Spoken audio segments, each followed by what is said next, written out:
Hello friends, good afternoon. दोस्तों, इस video में हम लोग बिहार दरोगा यानी कि एसआई भर्ती 2023 के 17 दिसंबर के फर्स्ट व सेकेंड शिफ्ट में पूछा सकने वाले मोस्ट इंपॉर्टेंट सिलेक्टेड प्रश्नों को सॉल्व करेंगे। दोस्तों, ये सारे क्वेश्चंस हमारे आपके एग्जाम में पूछे जाने वाले प्रश्नों के टॉपिक्स, प्रश्नों के लेवल व प्रश्नों के ट्रेंड, इसके अलावा दोस्तों आपके सिलेबस को पूरी तरह से एनालाइज करके बनाया गया एक मोस्ट इंपॉर्टेंट वीडियो है। तो दोस्तों, आप लोग इन्हें कॉन्सेंट्रेट होकर सॉल्व करें। क्वेश्चंस कम सॉल्व होने पर पुनः प्रश्नों का रिवीजन करें ताकि बिहार दरोगा यानी कि एसआई भर्ती 2023 में आप लोग इसके पीटी एग्जाम में अच्छे से अच्छा परफॉर्मेंस कर सकें। तो चलिए दोस्तों, ज़्यादा समय न लेते हुए हम लोग इन सभी मोस्ट इंपोर्टेंट प्रश्नों को सॉल्व करना शुरू करते हैं। दोस्तों, क्वेश्चन नंबर 1 है हमारा, भारतीय संविधान में नागरिकता संबंधी प्रावधान संविधान के किस भाग में है? मोस्ट इंपोर्टेंट क्वेश्चन है दोस्तों। राइट आंसर होगा इसका, भारतीय संविधान में नागरिकता संबंधी प्रावधान संविधान के भाग 2 में है। ध्यान रखेंगे आप लोग दोस्तों, भारतीय संविधान में नागरिकता संबंधी प्रावधान का वर्णन अनुच्छेद की बात की जाए तो 5 से 11 में है और भाग की बात की जाए तो 2 में है। दोनों चीजें ध्यान रखेंगे। अगला क्वेश्चन है, भारतीय संविधान के किस भाग में मौलिक अधिकारों का वर्णन है? तो ये किस भाग में है? भाग 3 में है। आर्टिकल की बात करें तो 12 से 35 तक है। प्रारंभ में 7 मूल अधिकार थे, लेकिन 44वें संविधान संशोधन 1978 के द्वारा संपत्ति के अधिकार को मूल अधिकार से हटाकर एक विधिक अधिकार बना दिया गया, यानी कि एक कानूनी अधिकार बना दिया गया। तब से टोटल मूल अधिकारों की संख्या 6 है। ये भी क्वेश्चन बार बार पूछा था, वर्तमान में संपत्ति का अधिकार कैसा अधिकार है? तो ये एक विधिक अधिकार है, एक कानूनी अधिकार है। अब वो 6 मूल अधिकार कौन से, इन पर भी चर्चा कर लेते हैं। 12 से शुरू होता है दोस्तों। 12 में राज्य की परिभाषा दी गई है। आर्टिकल जो 13 है, इसमें इसका वर्णन है कि नेशनल इमरजेंसीज के समय इनके कुछ आर्टिकल्स को कैसे हटाया जा सकता है। 14 से हमारे अधिकार शुरू होते हैं। 14 से 18 चलता है समानता का अधिकार। 19 से 22 चलता है स्वतंत्रता का अधिकार। 23 और 24 में है शोषण के विरुद्ध अधिकार। 25 से 28 में धार्मिक स्वतंत्रता का अधिकार। 29 और 30 में है संस्कृति एवं शिक्षा संबंधी अधिकार। सारे आर्टिकल मोस्ट इंपोर्टेंट है दोस्तों। 31 खाली है, क्यों खाली है? क्योंकि प्रारंभ में संपत्ति का अधिकार इसी में था। और 32 में है संवैधानिक उपचारों का अधिकार, ये भी ध्यान रखेंगे। उसके बाद मूल अधिकार जो है भारतीय संविधान में किस देश के संविधान से लिया गया है? तो यूएसए के संविधान से लिया गया, ये भी ध्यान रखेंगे, बार बार पूछा आता है। अगला क्वेश्चन है, भारतीय संविधान के किस भाग में मूल कर्तव्यों का वर्णन है? तो भाग 4 का है, ध्यान रखेंगे। और आर्टिकल की बात की जाए तो 4A है। कौन सा दोस्तों? 51A, सॉरी 51A है। और भाग की बात की जाए तो 4 का है। आप लोग जानते हैं दोस्तों कि 42वें संविधान संशोधन 1976 सरदार स्वर्ण सिंह समिति की संस्तुतियों के आधार पर संविधान में मूल कर्तव्यों को जोड़ा गया था। उस समय 10 थे, लेकिन 86वें संविधान संशोधन 2002 के द्वारा एक मूल कर्तव्य बढ़ा दिया गया। तब से टोटल मूल कर्तव्यों की संख्या 11 हो गई है, ये भी ध्यान रखेंगे। अब मूल कर्तव्य किस देश के संविधान से लिया गया है, ये आप लोग कमेंट करके बताएंगे। कमेंट जरूर कीजिए दोस्तों, जुड़ने का प्रयास कीजिए। ऐसे क्वेश्चन थोड़े से देखिए, आप हट गए दूसरा वीडियो देख ले लगे, ऐसे कुछ सॉल्व नहीं हो सकता। आप लोग जानते हैं कंपटीशन का ज़माना है, आप लोगों को सारे वीडियोस देखने चाहिए, अच्छी तरह से देखने चाहिए। उसके बाद हमारे कौन से टॉपिक्स क्लियर हो रहे हैं, कौन से नहीं हो रहे हैं, इन पर एक एनालिसिस करना चाहिए, तभी दोस्तों इसमें बात बनती है। तो कमेंट जरूर कीजिए। महत्वपूर्ण प्रश्नों के लिए कमेंट बोला आता है। कमेंट करने से होता क्या, आप लोग उस क्वेश्चंस को याद करते हैं। याद नहीं होता तो सर्च करते हैं, सर्च करने के बाद में कमेंट में डालते हैं, फिर कमेंट करते हैं। ऐसा करने से, ऐसे क्वेश्चन से आप लोग ज़्यादा से ज़्यादा समय तक प्रिपेयर रहते हैं। अगला क्वेश्चन है, अस्पृश्यता का संविधान के किस अनुच्छेद में? तो आर्टिकल 17 में है। और उपाधियों का संविधान के किस अनुच्छेद में? तो अनुच्छेद 18 में। दोनों ध्यान रखेंगे। समानता के अधिकार के अंतर्गत आता है, जिसका वर्णन संविधान के अनुच्छेद 14 से 18 हम लोग चर्चा कर चुके हैं। सारे मोस्ट इंपॉर्टेंट है। 14 बार बार पूछा था, जिसमें विधि के समझ समानता। उसका दोस्तों 15 हो गया धर्म, मूलवश, जात, लिंग, जन्मस्थान के आधार पर भेदभाव से मुक्ति। 16 में हो गया सरकारी पद प्राप्ति के समान अवसर, यानी कि लोक नियोजन के विषयों में अवसर की समानता। 17 अस्पृश्यता का अंत और 18 उपाधियों का अंत। सारे आर्टिकल आप लोग इन सारे क्वेश्चंस को देख लीजिए। जितने हम लोग एक्स्ट्रा फैक्ट पे अभी बात किए हैं, एक एक एक्स्ट्रा फैक्ट पे कोई ऐसा नहीं मिलेगा जिसमें दिल्ली पुलिस कांस्टेबल से क्वेश्चन ना आया हो, और एक बार अगर आया हो तो भी क्वेश्चन अधिकांश बार पूछे गए हैं। अगला क्वेश्चन है, 6 से 14 वर्ष तक के सभी बच्चों को निःशुल्क और अनिवार्य शिक्षा का अधिकार संविधान के किस अनुच्छेद में? तो अनुच्छेद 21 का है, ये भी मोस्ट इंपॉर्टेंट है। और 86वां संविधान संशोधन कब किया गया था? 2002 में। ये भी आप लोग ध्यान रखेंगे, मोस्ट इंपॉर्टेंट है। और इसी के द्वारा संविधान में मूल कर्तव्य यानी कि जो 11वां मूल कर्तव्य है वो जोड़ा गया था। ये भी क्वेश्चन बार बार पूछा गया दिल्ली पुलिस कांस्टेबल में 3 से 4 बार। 86वां संविधान संशोधन किससे संबंधित है, कब किया गया? तो शिक्षा से संबंधित है। अगला क्वेश्चन मोस्ट इंपॉर्टेंट, ये सारे दिल्ली पुलिस कांस्टेबल में पूछे गए, आप लोग देख सकते हैं और दोस्तों मिलान भी कर सकते हैं। क्वेश्चन है, ग्राम पंचायत की स्थापना का प्रावधान संविधान के किस अनुच्छेद में? तो आर्टिकल 40 में है। 40 में क्या आता है? राज्य के नीति निर्देशक सिद्धांतों का अनुच्छेद 36 से 51 में है। उसके बाद दोस्तों जो कि संविधान का भाग 4 है, इसमें जो आर्टिकल 40 है ग्राम पंचायतों के स्थापना या गठन का प्रावधान या निर्देश देता है। 44 आप लोग देख लीजिए, ये भी दिल्ली पुलिस कांस्टेबल में पूछा गया है हाल ही में। समान नागरिक संहिता यानी कि यूसीसी यूनिफॉर्म सिविल कोड का प्रावधान संविधान के किस अनुच्छेद में? तो आर्टिकल 44 में। ये भी राज्य के नीति निर्देशक सिद्धांत के अंतर्गत आता है। अगला क्वेश्चन है, धन विधेयक की परिभाषा संविधान के किस अनुच्छेद में है? तो अनुच्छेद 110 में है। किस में है? 110 में है। ये भी मोस्ट इंपोर्टेंट क्वेश्चन है। अगला क्वेश्चन, भारत का महान्यायाधीश, आप लोग दिल्ली पुलिस कांस्टेबल में देख सकते हैं 4 से 5 बार पूछा गया आर्टिकल से केवल। क्वेश्चन है, भारत का महान्यायाधीश संविधान के किस अनुच्छेद के अंतर्गत आता है? 76 में आता है। इसे भारत का प्रथम विधि अधिकारी के नाम से जाना जाता है, यानी कि attorney general of India Bharat का महान्यायाधीश। और राज्य का प्रमुख विधि अधिकारी या प्रथम विधि अधिकारी कौन होता है? तो महाधिवक्ता होता है। ये भी ध्यान रखिए, अगला क्वेश्चन भी यही है। राज्य का महाधिवक्ता संविधान के किस अनुच्छेद में? 165 में है। नेक्स्ट, भारत में त्रिस्तरीय पंचायती राज प्रणाली का प्रस्ताव किसने किया था? तो बलवंत राय मेहता समिति ने किया था। आप लोग ध्यान रखेंगे, इन्होंने ही त्रिस्तरीय पंचायती राज व्यवस्था का अनुमोदन किया था, जिनमें थे ग्राम पंचायत, क्षेत्र पंचायत, ब्लॉक व जिला पंचायत। सर्वप्रथम 2 अक्टूबर 1959 को राजस्थान के नागौर जिले से पंचायती राज व्यवस्था का शुभारंभ किया गया था। क्वेश्चन बनता है 73वां संविधान संशोधन, ये भी बनता है, किससे संबंधित है? पंचायती राज व्यवस्था से। कब किया गया था? 1992 में। अगला क्वेश्चन है, निम्न में कौन सा संशोधन अधिनियम मिनी संविधान माना जाता है? तो 42वां संविधान संशोधन नियम है, जो कि 1976 में किया गया था। थोड़ा बहुत चर्चा हम लोग कर चुके हैं। इसी के द्वारा मूल कर्तव्य जोड़ा गया था। प्रस्तावना में 3 शब्द भी जोड़े गए थे। कौन कौन से? समाजवादी, पंथ निरपेक्ष और अखंडता। ये 1976 में किया गया था 42वां संविधान संशोधन। ये भी बार बार पूछा था, ध्यान रखेंगे। इसलिए इसे मिनी संविधान, लघु संविधान या संविधान का मैग्ना कार्टा ऐसे नामों से जाना जाता है 42वें संविधान संशोधन को। अगला क्वेश्चन है, भारत का संविधान संविधान सभा द्वारा कब अंगीकृत किया गया? तो 26 नवंबर 1949 को किया गया था। आप लोग जानते हैं, कैबिनेट मिशन प्लान के दिन संविधान सभा का गठन किया गया था। प्रथम बैठक 9 दिसंबर 1946 को हुई थी। इसी दिन डॉक्टर सच्चिदानंद सिन्हा को संविधान सभा का अस्थायी अध्यक्ष चुना गया था। पुनः नेक्स्ट बैठक जो कि 11 दिसंबर 1946 को हुई थी, इसमें डॉक्टर राजेंद्र प्रसाद को संविधान सभा का अस्थायी अध्यक्ष चुना गया था। पुनः नेक्स्ट बैठक 13 दिसंबर 1946 को हुई थी। इस दिन पंडित जवाहरलाल नेहरू के द्वारा संविधान सभा में उद्देश्य प्रस्ताव पेश किया गया था, जो कि 22 जुलाई 1947 को मान्य हुआ। अंतिम यानी कि जिस दिन पारित हुआ था 26 नवंबर 1949, जो कि हमारा क्वेश्चन है। संविधान निर्माण के समय विभिन्न समितियों का भी गठन किया गया था, जिनमें प्रारूप समिति मुख्य रूप से पूछा आता है। डॉक्टर भीमराव अम्बेडकर इनके अध्यक्ष थे।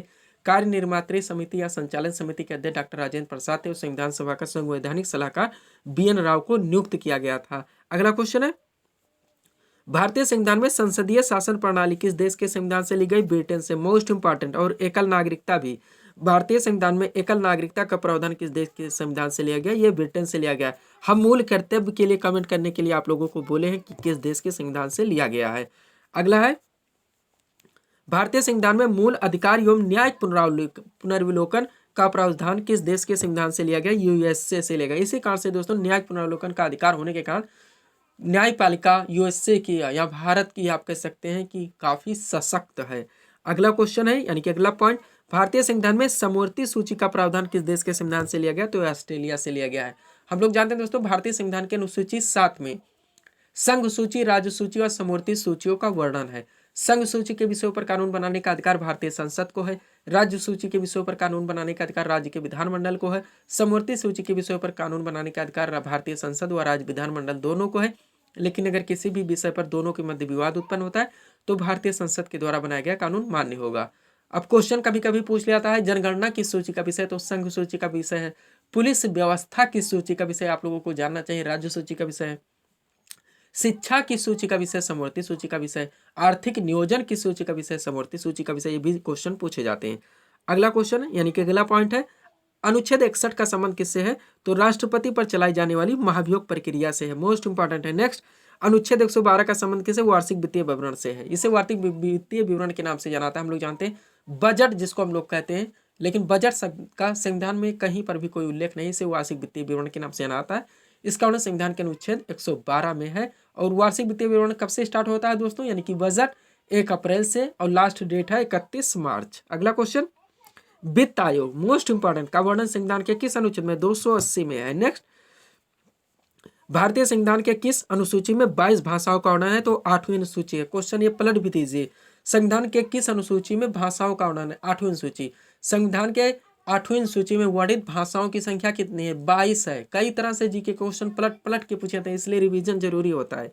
नेक्स्ट है दल बदल से संबंधित प्रावधान संविधान के किस अनुसूची में? तो 10वीं अनुसूची में आता है। नेक्स्ट, संसद के संयुक्त अधिवेशन को कौन बुलाता है? तो राष्ट्रपति बुलाते हैं। संसद के संयुक्त अधिवेशन को बुलाने का अधिकार या शक्तियां, संसद के संयुक्त अधिवेशन को संबोधित करने का अधिकार या शक्तियां, और संसद का जो निचला सदन है यानी कि लोकसभा, इसको भंग करने का अधिकार या शक्तियां, ये सारी शक्तियां राष्ट्रपति को प्राप्त हैं। लेकिन जब अध्यक्षता की बात होगी, यानी कि क्वेश्चन बनेगा संसद के संयुक्त अधिवेशन की अध्यक्षता किसके द्वारा की जाती है, तब आपका करेक्ट आंसर लोकसभा अध्यक्ष होगा। नेक्स्ट, भारत के नियंत्रक एवं महालेखा परीक्षक की नियुक्ति कौन करता है? राष्ट्रपति के द्वारा की जाती है, ध्यान रखेंगे आप लोग। आगे चलते हम लोग, अगला क्वेश्चन है दोस्तों, संविधान की व्याख्या करने का अंतिम अधिकार किसे प्राप्त है? तो सुप्रीम कोर्ट यानी सर्वोच्च न्यायालय को है। अगला क्वेश्चन, भारतीय संविधान के किस संशोधन द्वारा 10वीं अनुसूची संविधान में जोड़ी गई? तो 52वां संविधान संशोधन था, जो कि 1985 में किया गया था। ये भी मोस्ट इंपोर्टेंट 10वीं अनुसूची दल बदल से संबंधित है। नेक्स्ट, संविधान के किस संशोधन द्वारा मतदान की आयु 21 वर्ष से घटाकर 18 वर्ष कर दी गई? तो 61वां संविधान संशोधन था, जो कि 1989 में किया गया था, ध्यान रखेंगे आप लोग। और भारतीय संविधान के किस संशोधन द्वारा पंचायती राज व्यवस्था को संवैधानिक दर्जा प्रदान किया गया? तो 73वां संविधान संशोधन था, हम लोग सारे पे चर्चा कर चुके हैं, जो कि 1992 में किया गया था 73वां संविधान संशोधन। अब यहाँ पे एक पीडीएफ देखेंगे दोस्तों जो हमारा पड़ा हुआ है, उसके बाद पुनः हम लोग करंट के क्वेश्चन को सॉल्व करेंगे। देखिएगा दोस्तों, 3 पीडीएफ हमारी लगी हुई है। सबसे पहले एसएससी जीडी का है। इसमें दोस्तों जो आपका पाठ्यक्रम है, जिसमें आपके दोस्तों जीके जीएस में आपका जनरल साइंस भी आ जाएगा, उसके अलावा करंट अफेयर्स और हिंदी है। बाकी आपके सिलेबस में मैथ व रीजनिंग है। मैथ व रीजनिंग आप लोग दोस्तों आप जानते हैं कि इसे वीडियोस देख के प्रैक्टिस करना होता है। बाकी चीज़ें दोस्तों पूरी तरह से हमारे द्वारा कंप्लीट करवाई जाएंगी। पेड फीस 50 रुपीज़ रखी गई अच्छी तरह से। उनमें एक्स्ट्रा फैक्ट से जितने क्वेश्चन बनते हैं, यानी फेवरेट क्वेश्चन जो एसएससी पूछता है, कहाँ से पूछता है? पंचवर्षीय योजना हो गया, प्रमुख समाज सुधारक हो गया, और आप और भी डाल लीजिए तो मूल अधिकार, मौलिक कर्तव्य, राज्य के नीति निर्देशक तंत्र, महान न्यायवादी, महाधिवक्ता, लोक नियंत्रक, महालेखा परीक्षक, उसके अलावा शास्त्रीय नीति, लोक नीति, प्रमुख उत्सव, मेले, त्योहार, जनगणना 2011, वादक एवं उनके वाद्य यंत्र, खेल जगत, करंट अफेयर्स, ये सारे फेवरेट टॉपिक्स हैं जहां से क्वेश्चन अधिकांश एसएससी के बनते हैं। इन सबको अच्छी तरह से दोस्तों कंप्लीट करवाया जाएगा। अगर आप इच्छुक हैं तो नीचे हमारा व्हाट्सअप नंबर है, आप मैसेज करके जुड़ सकते हैं। नेक्स्ट पीडीएफ आपका दोस्तों 50 रुपीज़ में ही लगा हुआ है, बिहार एसएससी 10+2 2023। आप लोग जानते हैं इसका भी एग्जाम लगभग फरवरी में ही होगा। एसएससी जीडी का तो 20 फरवरी से क्लियर ही है। अब इसमें दोस्तों जो सिलेबस है, सामान्य ज्ञान है, सामान्य विज्ञान है, करंट अफेयर्स, यानी जीके पूरा जुड़ेगा, जीएस आपका आएगा, सामान्य विज्ञान। इसमें सामान्य विज्ञान के क्वेश्चन थोड़े ज्यादा आएंगे बिहार एसएससी में, इसलिए यहाँ पे हम लोग कंबाइन नहीं कर रहे हैं, क्योंकि किसी भी क्वेश्चन पे रिस्क नहीं ले सकते। ये भी पूरी तरह से 25 पीडीएफ के जरिए कंप्लीट करवाया जाएगा। कीमत इसकी दोस्तों यानी कि पेड फीस 50 रुपीज़ रखी गई है। अगर आप इच्छुक हैं, ये एक अच्छी प्रिपरेशन चाहते हैं, तो दोस्तों आप व्हाट्सअप नंबर हमारा लगा हुआ, आप इस पर मैसेज करके जुड़ सकते हैं। ये सारे दोस्तों पीडीएफ, आपका जो लास्ट पीडीएफ होगा आपके एग्जाम के 15 दिन पहले पब्लिश यानी कि आपको दे दिया जाएगा। और लास्ट पीडीएफ जो हमारा लगा दोस्तों यूपीपीएससी आरओ 2023, इसका जो पीटी एग्जाम है लगभग फरवरी में ही है। इसमें 2 पेपर करवाए जाएंगे, एक जीएस आएगा, सामान्य अध्ययन और सामान्य हिंदी आएंगे। सामान्य अध्ययन के 140 क्वेश्चन पूछे जाएंगे, जिसमें थोड़े बहुत क्वेश्चन जो कि नॉर्मली होते हैं रीजनिंग के होंगे 5 से 7, और सामान्य हिंदी होगा। ये पूरी तरह से दोस्तों कंप्लीट करवाया जाएगा। इसकी जो फीस रखी गई 100 रुपीज़ रखी गई, क्योंकि आप लोग जानते हैं काफ़ी रेयर टाइप के, काफ़ी मॉडरेट लेवल के क्वेश्चन इसमें आएंगे। 40 पीडीएफ इसका दिया जाएगा। तो अगर चाहते हैं दोस्तों तो ये हमारा व्हाट्सअप नंबर है, आप लोग मैसेज कर सकते हैं एक अच्छी प्रिपरेशन के लिए। आगे चलते हैं हम लोग। अगला क्वेश्चन दोस्तों आप करंट अफेयर्स से देखिए, एक साथ क्लियर करेंगे। वर्ल्ड प्रेस फ्रीडम इंडेक्स 2023 में भारत का कौन सा स्थान है? तो 161वां स्थान है। नेक्स्ट, वर्ल्ड हैप्पीनेस इंडेक्स 2023 में भारत का कौन सा स्थान है? 126वां है। वह वैश्विक शांति सूचकांक 2023 में भारत कौन से स्थान पर? 126वां। 2 चीजों में दोस्तों भारत 126वें स्थान पे है। किसमें? वर्ल्ड हैप्पीनेस इंडेक्स 2023 और वैश्विक शांति सूचकांक 2023। लेकिन वर्ल्ड प्रेस फ्रीडम इंडेक्स 2023 में 161वां स्थान है। नेक्स्ट, मिस अर्थ इंडिया 2023 का खिताब किसने जीता? प्रियंश सेन ने जीता। अगला क्वेश्चन है, Miss Universe India 2023, Mrs Universe India 2023 का ताज किसे मिला? माधुरी पटेल आपका करेक्ट आंसर होगा। आगे चलते हम लोग। अगला है दोस्तों, हाल ही में किसने रेमन मैग्सेसे पुरस्कार 2023 जीता है? तो रवि कन्नन ने जीता। ये सारे मोस्ट वन दोस्तों, रिवीजन जरूरी होता है, या फिर पीडीएफ लीजिए और अंडरलाइन लगा के इनकी स्टडी कीजिए, तो आपकी स्टडी बहुत अच्छी हो जाती है और कंपटीशन में दोस्तों आप अच्छी तरह से फाइट कर लेते हैं।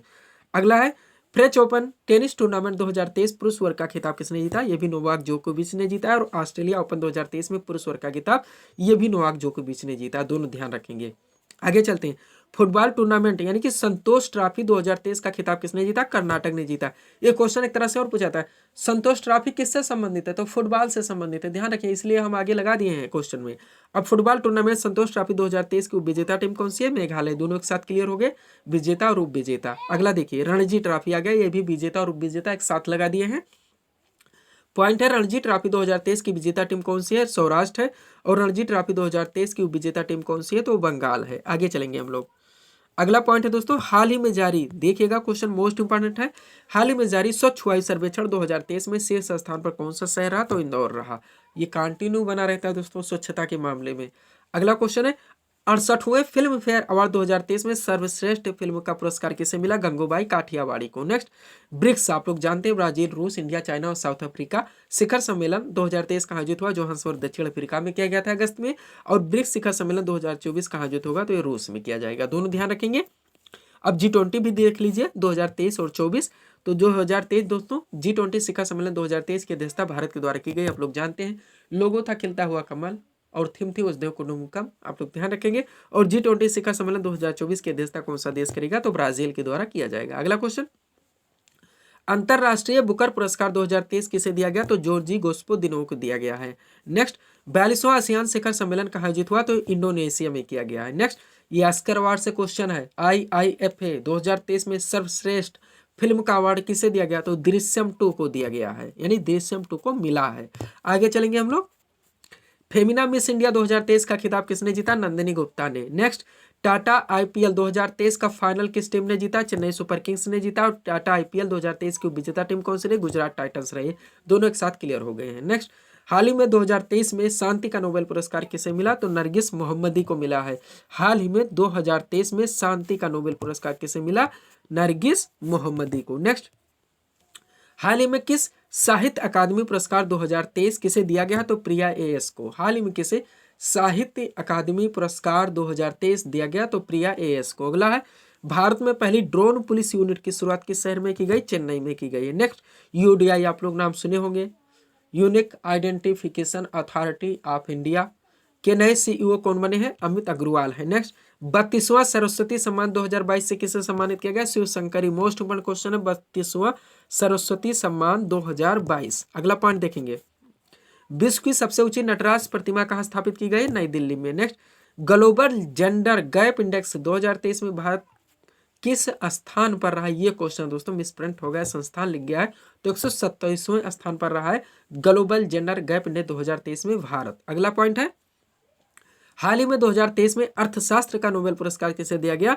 तो क्लॉडिए गोल्डिन को दिया गया। किसे? क्लॉडिए गोल्डिन को दिया गया 2023 में अर्थशास्त्र का नोबेल पुरस्कार। नेक्स्ट, एशियन गेम्स 2023 का आयोजन कहाँ हुआ? हांगझो चीन में। मोस्ट इंपोर्टेंट, हाल ही में दोस्तों आप लोग जानते हैं एशियन गेम्स 2023 का आयोजन हुआ था हांगझो चीन में। आगे चलेंगे हम लोग दोस्तों, सेकंड लास्ट क्वेश्चन है सीरीज का, नाटो शिखर सम्मेलन 2023 कहाँ आयोजित किया गया? तो विल्नियस लिथुआनिया में किया गया है। कहाँ पे? विल्नियस लिथुआनिया में। और लास्ट क्वेश्चन देखेंगे सीरीज का, हाल ही में 49वें G7 शिखर सम्मेलन का आयोजन कहाँ हुआ? तो हिरोशिमा जापान में। मोस्ट इंपोर्टेंट, ध्यान दीजिएगा, हाल ही में 49वें G7 शिखर सम्मेलन का आयोजन कहाँ हुआ?